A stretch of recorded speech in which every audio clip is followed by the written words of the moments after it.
how would I go about stopping being envious and wanting to kill everyone and take their stuff? All right. Well, I'm hoping you're not wanting to kill everyone and take everybody's stuff. Number one. Number two, how do I stop being an envious person? Because everyone's got stuff. Yeah. Everyone has stuff. Mhm. Everyone has things. And everyone's super murderable.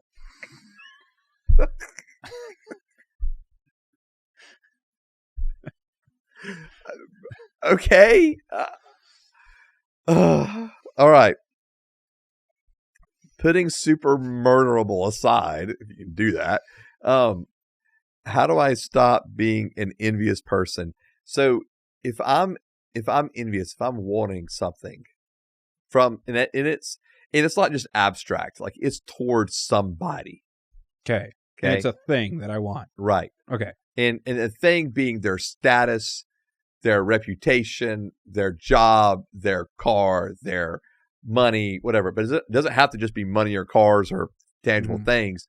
It could be their reputation or their status, that kind of thing. If that's driving me toward, like, in other words, if I've got that much envy toward that one person, for me as a pastor, I'm actually asking another question, and it's going to seem like I'm coming out of left field on this one. Okay. All right. I'm ready. My question is, where is the root of unforgiveness that is behind that envy? When we have unforgiveness in our lives, it means that there is already built in us a sense of hate. Okay? Okay. And in that place, is that the only place hate comes from? Is unforgiveness? Yeah. Or bitterness. Okay. Yeah. And so if there's bitterness, if there's unforgiveness there, right, then there's going to be hate. Okay. That follows. Okay. Right. And so and unforgiveness comes because of a perceived wrong. Right. I perceived someone has done something wrong to me. And it doesn't always, and it's not just perceived as in it's not true. Sometimes it's very true. Someone has done something to me, and it has been an injustice and a harm. So now take their stuff to make up for it. So, yeah.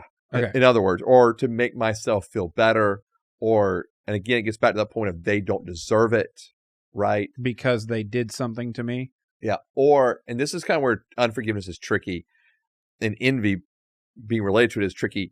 I can be envious toward somebody, okay? And it doesn't mean my unforgiveness is necessarily toward them. Okay. It just means that I have unforgiveness in me towards somebody. It could be somebody else that has created that place of where I'm pretty easily offended, pretty easily prone to become envious or jealous of somebody, pretty easy to step into contentiousness and strife, bitterness, that all exists there. And so, and what I'm saying is, because you're asking, how do I stop being an envious person? What I'm saying is, we got to go back down to the root of that. And the root of it is unforgiveness. That envy is merely if you want to put it this way, like a branch on that tree. Okay. And I want to kill the root, which is unforgiveness. And so if I want to stop being an envious person in general, like I'm finding, like, for example, if I'm finding that's a pattern in my life, right, not just like a one-off thing, but a pattern in my life, I'm envious of somebody, then I need to go, who do I need to forgive? Because for somehow, some way, I'm harboring hate in me, which is then manifesting itself as envy towards somebody else. Okay. So it could be towards the person that you need to forgive, but it also could be towards anybody else. Sure. Okay. Yeah. And so I know. And so you're all right. So you hate, so I hate. So now I hate people. Okay. Or I have hatred. Okay. And that can get directed at anyone. Correct. In the form of envy or in the form of anything else. Yeah. strife and contentiousness. And, Okay. Yeah, exactly. All right. Yeah. And that's what I'm saying. If you're an envious person, like that envy is a pattern in you. Mm-hmm. You got to get down to the root of that. Okay. Like where is that unforgiveness in you that needs to be dealt with? There's a book by a guy named John Bevere, Okay. and it's called The Bait of Satan. Okay. And in the book Bait of Satan, he specifically deals with unforgiveness. And it's a brilliant book, so if you can read it, you can.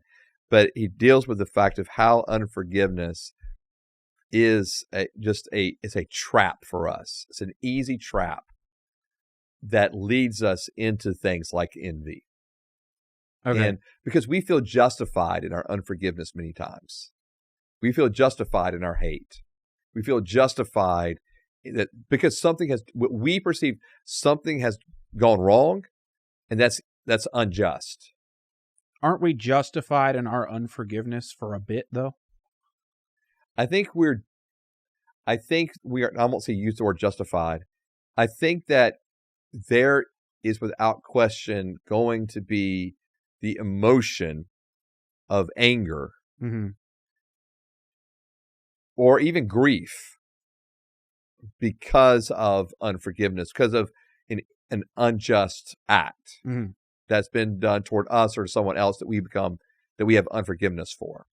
Because the injustice doesn't always have to happen to us. It could happen to someone we care about. Right. And so, sure, that anger is going to be there. Mm-hmm. That emotion is going to be there. But we can't allow it to stay and to remain undealt with.